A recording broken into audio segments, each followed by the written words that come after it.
এই বাংলাদেশ ক্রিকেটটার মধ্যে হইতাছে কি, অনেক সময় কি মনে হয় জানেন, যে ব্রিটিশরা আছে না, আমরা যে ব্রিটিশের কাছ থেকে যে আমরা যে জয়লাভ করছি, এতে মনে হয় আমরা বাচ্চা গেছি। না ভাই না, আমরা বাঁচি নাই, ব্রিটিশরাই বরং বাচ্চা গেছে গা।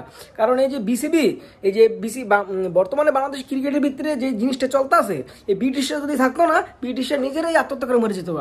মানে যেই জিনিসটা চলতে আছে এই বিসিবি এখন বর্তমানে ক্রিকেটটা একটা সময় জানতাম, আমরা ছোট থেকে বড় হয়েছি, ক্রিকেট কারো বাপদাদার সম্পত্তি না, ক্রিকেট হলো জনগণের সবার ভালোবাসার একটা জায়গা, 16 কোটি 17 কোটি মানুষের ভালোবাসার একটা জায়গা। এই বাংলাদেশ ক্রিকেট দল তারা খেলবে, আমরা সেটা নিয়ে আনন্দ উল্লাস করবো, এখন ভাবছি এটা। এখন দেখা যায় ক্রিকেটটা হলো গিয়া কারো বাপদাদার সম্পত্তি। এই ক্রিকেট যদি কারো বাপদাদার সম্পত্তি না হইতো, তাহলে কি মানে দু একজনের কথার মন মতন কি চলতো ক্রিকেট?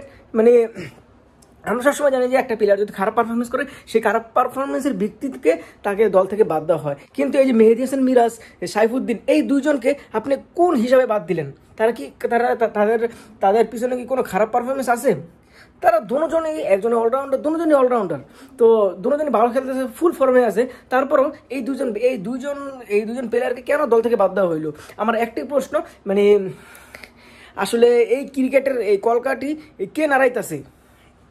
এটা নিশ্চয়ই উপর মহলের কে একজন আছে, কিন্তু এই উপর মহলের সেই লোকটিকে যদি আপনারা এখনো পর্যন্ত সাংবাদিকরা যদি খুঁজে বের করতে না পারে, তাহলে এই বাংলাদেশ ক্রিকেটের জীবন উন্নতি হইব না। বাংলাদেশ ক্রিকেটে যে নিচে থেকে নামতেছে তো নামতেই থাকবো। আপনার তো লজ্জা উচিত, জিম্বাবুর মতন দলের হারায় আপনারা জিম্বাবুকে ভুয়া করেন। জিম্বাবুরে ভুয়া করবেন খেলি, আর ভাই ভুয়া তো আমরা তো খালি জিম্বাবুর লোকই পারি, আর কোন দেশের লোকে পারি?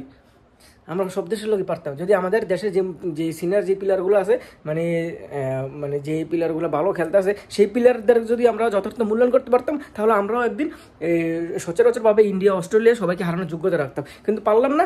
এই যে একজন আছে যে সারা ক্রিকেটার এই কলকাতার যে উপরে বসে নাড়াচাড়া করতেছে, তার জন্যই পারতেছে না। কিন্তু কে সেই লোক, কে ক্রিকেটের ধ্বংস করতেছে? যাই হোক, দেখা যাক কি হয় টি-20 ওয়ার্ল্ড কাপে। যাই হোক।